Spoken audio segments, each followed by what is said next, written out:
بسم اللہ الرحمن الرحیم۔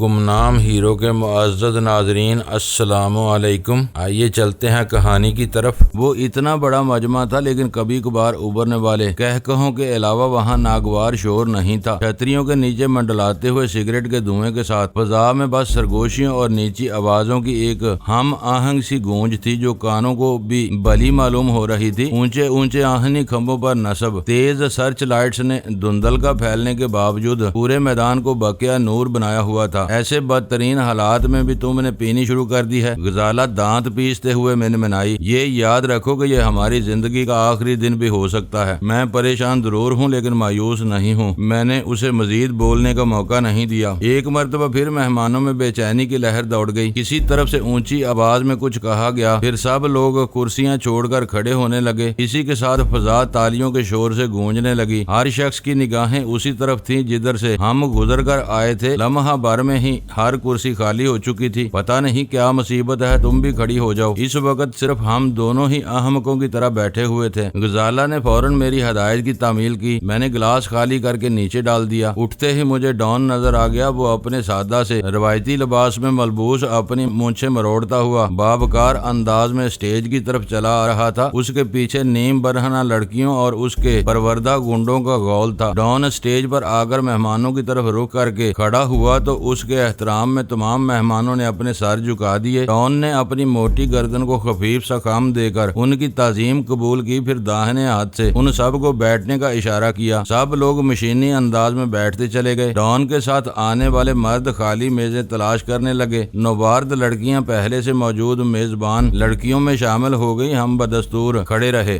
ڈان لمحہ بھر خاموش رہا، پھر اس نے چینی زبان میں کچھ بولنا شروع کر دیا۔ اسی وقت سارا کہیں سے نمودار ہو کر غزالہ کے برابر میں آ کھڑی ہوئی۔ اس وقت وہ بھی ناکافی لباس میں تھی۔ بولتے بولتے ڈان نے مجھے اور غزالہ کو اپنے قریب کر لیا۔ مجمع میں ایک تیز گونج پیدا ہوئی۔ شاید ڈان نے ہماری شادی کا اعلان کیا تھا جس پر سب نے مل کر مبارکباد دی تھی۔ وہ مکاؤ میں ڈان کی عزت اور ہیبت کا ایک ناقابل یقین مظاہرہ تھا۔ ڈان نے مزید چند فقرے کہے، پھر انگریزی میں ہمیں بیٹھنے کی ہدایت کرتے ہوئے خود بھی درمیانی کرسی پر بیٹھ گیا۔ میزوں کے درمیان کھڑی ہوئی لڑکیاں تیزی سے حرکت میں آ گئیں۔ کسی نے ڈان کے سامنے شیمپین کی ایک بہت بڑی بوتل میز پر رکھ دی، پھر بلور کے 4 گلاس بھی آ گئے۔ تمہاری شادی کی خوشی میں، ڈان نے باری باری ہم دونوں کی طرف دیکھتے ہوئے کہا۔ پھر وہ چینی مہمانوں سے کچھ کہنے لگا۔ اچانک ہی اس نے شیمپین کی بوتل کی سیل توڑ دی اور اس کا کاک ایک دھماکے کے ساتھ اوپر کی طرف پرواز کر گیا اور بوتل کے دانے سے جاگ ابلنے لگے۔ ڈان کی تقلید میں پورے میدان میں شیمپین کی بوتلوں کے کاک اڑائے جانے لگے۔ ڈان بہت خوش تھا اور گلاس بھر بھر کر شیمپین کے جاگ پی رہا تھا۔ اسی اثنا میں اگلی میزوں سے مقامیوں اور غیر ملکیوں کے جوڑے باری باری اسٹیج پر آنے لگے۔ وہ ڈان کے ساتھ ہی مجھے اور غزالہ کو مبارکباد دے رہے تھے۔ ان کے لائے ہوئے تحائف غزالہ کے برابر میں بیٹھی ہوئی سارا جمع کرتی جا رہی تھی۔ ایک معمر سفید فام نے مجھے BMW کی چابی دی، پھر ایک ادھیڑ عمر مقامی کی طرف سے فراری کی چابی آئی۔ سارا کے پاس ڈبوں اور لفافوں کا ڈھیر لگتا جا رہا تھا اور میری عقل چکرا رہی تھی۔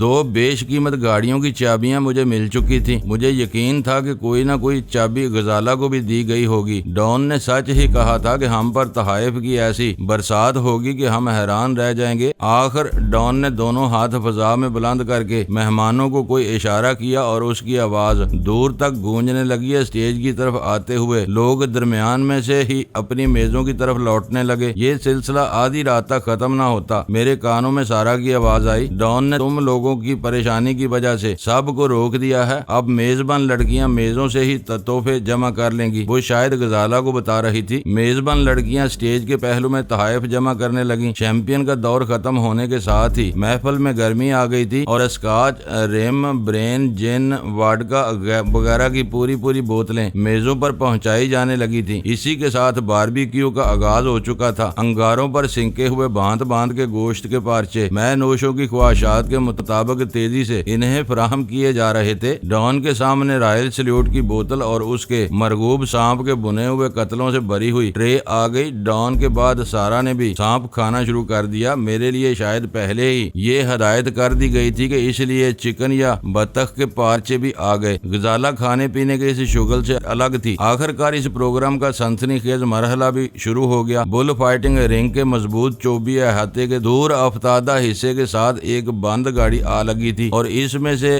لڑاکا سانڈ کو رنگ میں اتارنے کی تیاریاں شروع کر دی گئی تھی۔ سلطان شاہ کی تلاش میں میری بے چین آنکھیں ہر طرف بھٹک رہی تھی، لیکن اس کا دور دور تک کوئی نام و نشان نہیں تھا۔ اس کوشش میں میری نگاہ گولڈن ڈریگن کے کپتان ریور چیانگ پر پڑی، جو اپنے نشست سے اچھل کر ہاتھ کے اشاروں سے مجھے اپنی طرف متوجہ کرنے کی کوشش کر رہا تھا۔ شاید اس کے لیے یہ اعزاز کی بات ہوتی کہ ڈان کے ساتھ اسٹیج پر براجمان شخص سے اس کی شناسائی ثابت ہو جاتی، لیکن میں نے اسے نظر انداز کرنے کا فیصلہ کر لیا۔ وہ آتا تو ڈان سے بھی اس کا تعارف ہوتا۔ وہ دونوں چینی نژاد تھے، نہ جانے ان میں کیا باتیں ہوتی۔ اگر ریور چیانگ شاہی ہیروں والی کہانی چھیڑ دیتا تو میری اس تمام حاشیہ آرائی کی نفی ہو سکتی تھی جو میں ڈان سے کر چکا تھا۔ اس سبکی سے بچنے کی بہترین صورت یہی تھی کہ میں ریور چیانگ کو سرے سے نظر انداز کر دیتا۔ بعد میں کسی بھی موقع پر میں اپنے اس محسن سے معذرت کر سکتا تھا۔ ابتدا میں ڈان کی اس تقریب پر سنجیدگی اور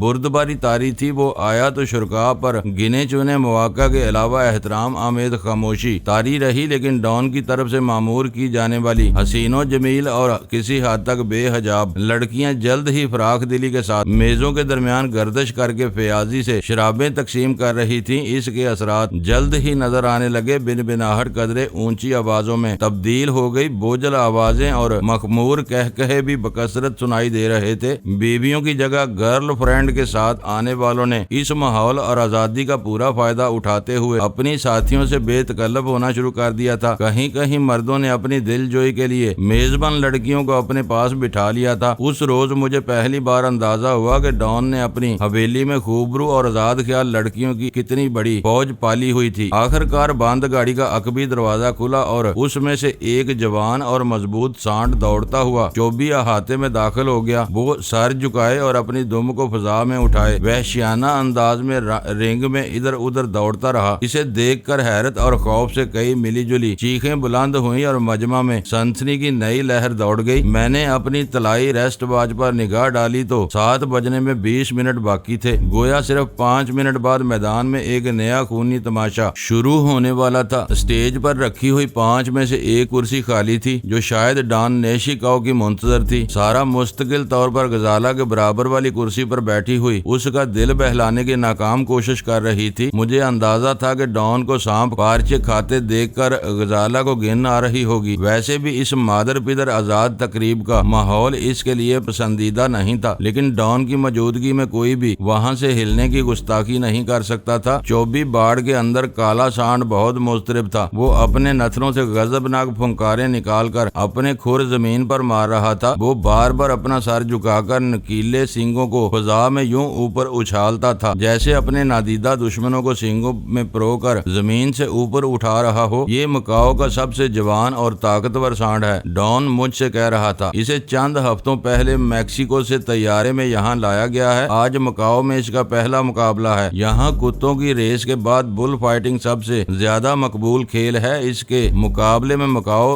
کا چیمپئن بل فائٹر رنگ میں اترے گا۔ رنگ میں بل فائٹر مرتے بھی رہے ہوں گے؟ میں نے ڈان سے سوال کیا۔ زندگی اور موت تو ہر مردانہ کھیل کی جان ہوتی ہے، ڈان اپنی لٹکی ہوئی باریک مونچھوں کو تاؤ دیتے ہوئے بولا۔ ریس میں گھوڑا گر جائے تو جاکی اس کے سمو تلے روندا جاتا ہے۔ کھلاڑی کو اپنے اناڑی پن کی باری قیمت ادا کرنا پڑتی ہے۔ یہاں رنگ کے باہر کئی ماہر نشانے باز ہر لمحے تیار رہیں گے۔ بل فائٹر کی جان کو خطرہ ہوا تو وہ سانڈ کو شوٹ کر دیں گے، مگر بعض اوقات سب مجبور ہو جاتے ہیں۔ سانڈ اور بل فائٹر اس طرح الجھے ہوتے ہیں کہ گولی دونوں میں سے کسی کو بھی لگ سکتی ہے اور سانڈ اپنے حریف کو سینگوں پر اٹھا لیتا ہے۔ اسی وقت میدان میں کچھ اعلان ہونے لگا۔ سب کرسیوں کے رخ تیزی کے ساتھ رنگ کی طرف ہو گئے۔ رنگ کے ایک جانب چست سیاہ لباس میں ملبوس ایک تندرست اور چاقو چوبند شخص میز پر کھڑا اپنے جسم کو تیزی کے ساتھ آگے پیچھے اور دائیں بائیں جھکا کر ہلکی پھلکی ورزش کر رہا تھا۔ اعلان ختم ہوتے ہی اس نے میز پر سے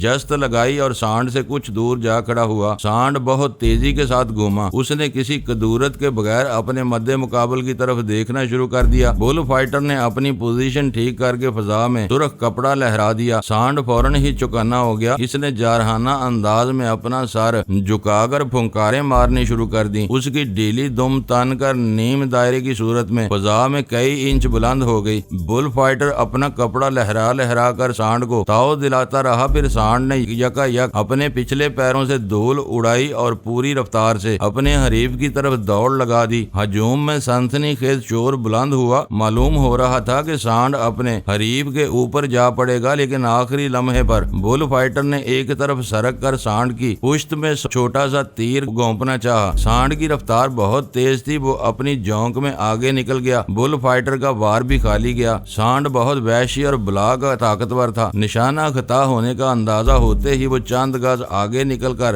رکا اور پھر غضبناک انداز میں واپس پلٹا۔ اس بار بل فائٹر اس کی زد سے بچنے کی کوشش میں لڑکھڑا کر گرتے گرتے بچا۔ میدان میں شور بہت تیز ہو گیا۔ سانڈ پلٹ پلٹ کر بہت پھرتی کے ساتھ اپنے حریف پر حملے کر رہا تھا۔ بل فائٹر اپنے حریف کی پشت کے ابھار میں تیر پیوست کرنے کی ناکام کوشش میں کئی بار سانڈ کے جسم کے پچھلے حصے سے ٹکرایا تھا، لیکن دونوں میں سے کوئی بھی پوری طرح کامیاب نہیں تھا۔ لڑتے لڑتے وہ دونوں کئی بار مضبوط چوبی باڑ تک آ گئے۔ بل فائٹر کے لیے وہ علاقہ خطرناک تھا، کیونکہ سانڈ سے چوبی شہ تیروں کے ساتھ رگید سکتا تھا۔ ہر بار وہ جست لگا کر میدان کے وسط میں پہنچنے کی کوشش کرتا تھا۔ وقت گزرنے کے ساتھ ساتھ سانڈ بہت زیادہ مشتعل اور خطرناک ہوتا جا رہا تھا، جبکہ بل فائٹر قدرے مزاحمل ہوتا ہوا نظر آ رہا تھا۔ سانڈ کے تابڑ توڑ حملوں نے اسے بکھلا کر رکھ دیا تھا۔ وہ اپنے دشمن کو اچھی طرح پہچان چکا تھا اور سرخ کپڑے کی جھلک دیکھے بغیر اس کا پیچھا کر رہا تھا۔ اسی جان گسل کشمکش میں بل فائٹر ایک مرتبہ پھر چوبی باڑ کے قریب گر گیا۔ سانڈ غضبناک ہو کر فضا میں اچھلا، پھر اس نے بدک کر اس کی طرف دوڑ لگا دی۔ بل فائٹر سراسر سیمگی کے عالم میں داہنی طرف سرک گیا۔ اس نے سانڈ پر چوبی حملہ کرنے کی کوشش نہیں کی، شاید وہ بھاگ دوڑ میں اپنا ہتھیار گنوا چکا تھا۔ بل فائٹر کے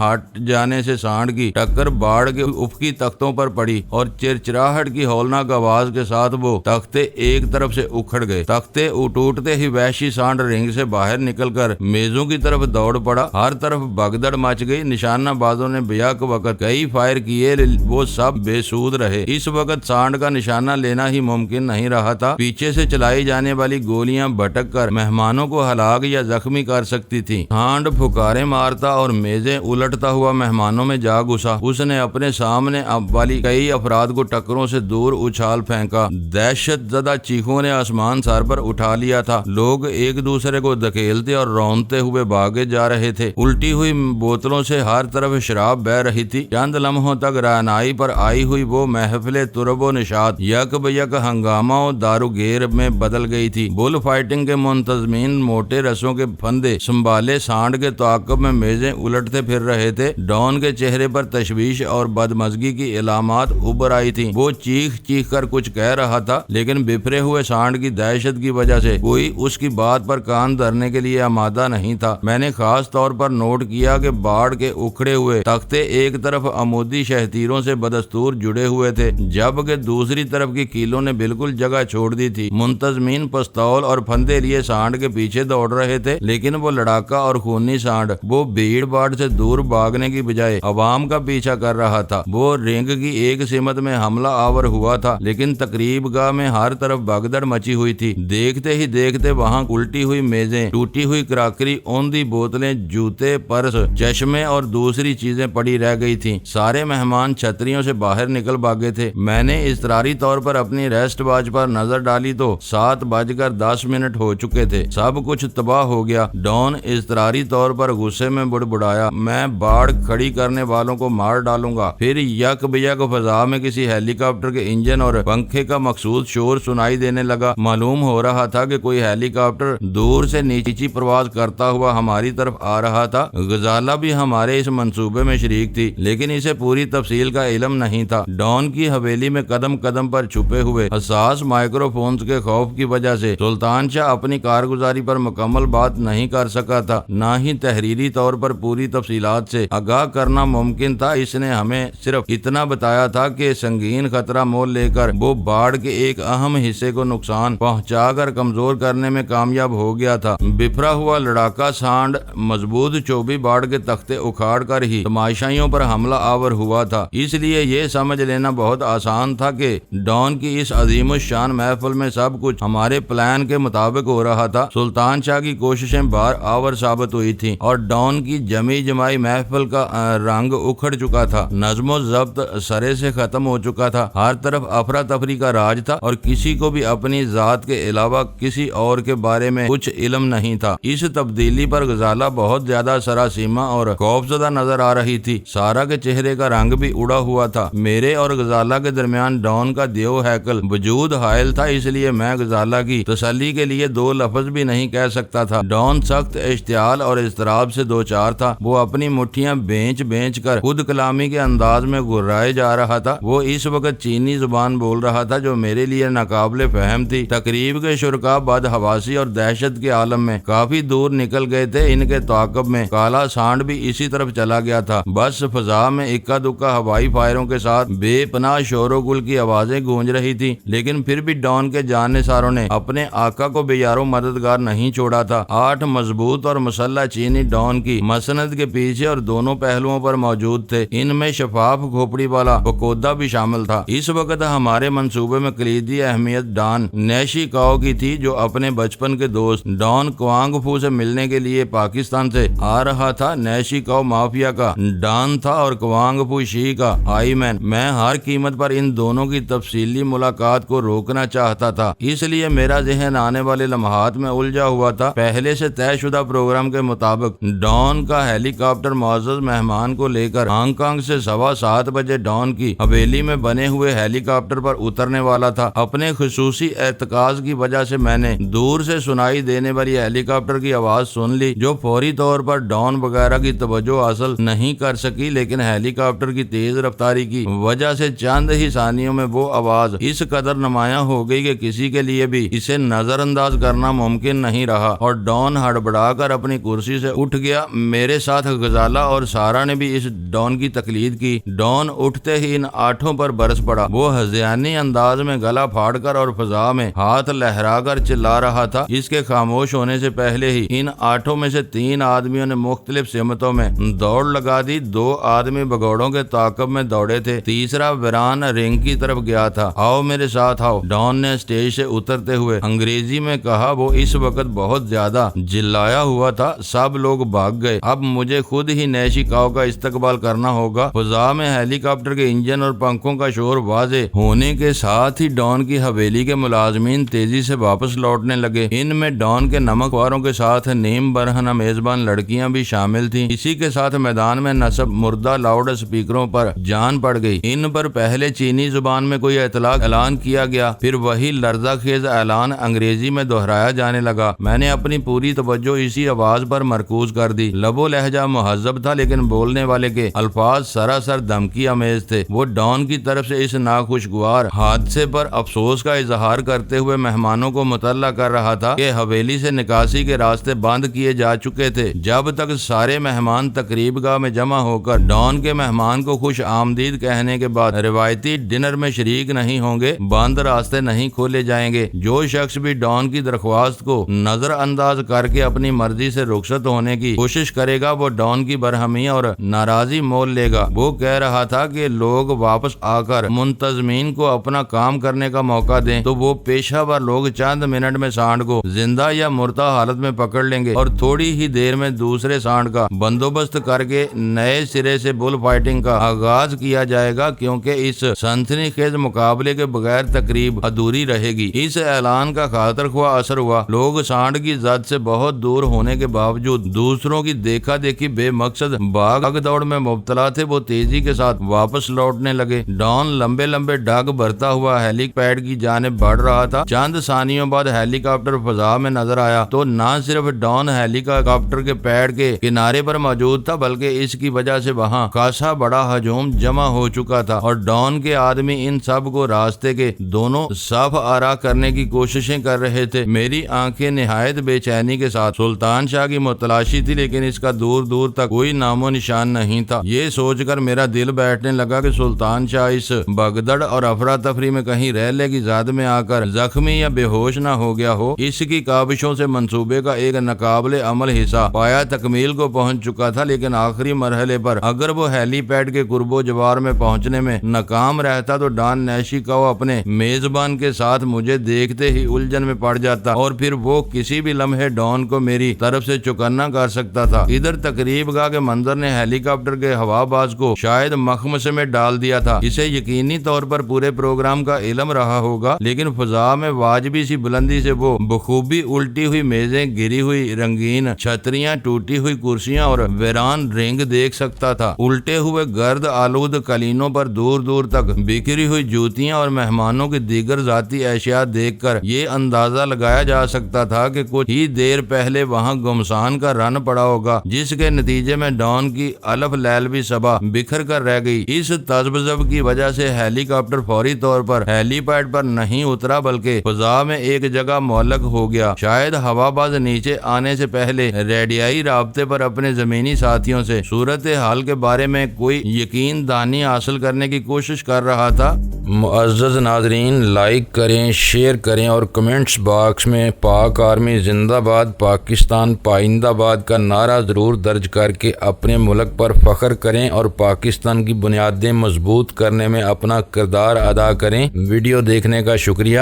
معزز ناظرین، اپنا خیال رکھیے گا اور ہمارے چینل کا بھی۔ ISI پاک آرمی زندہ باد، پاکستان پائندہ باد۔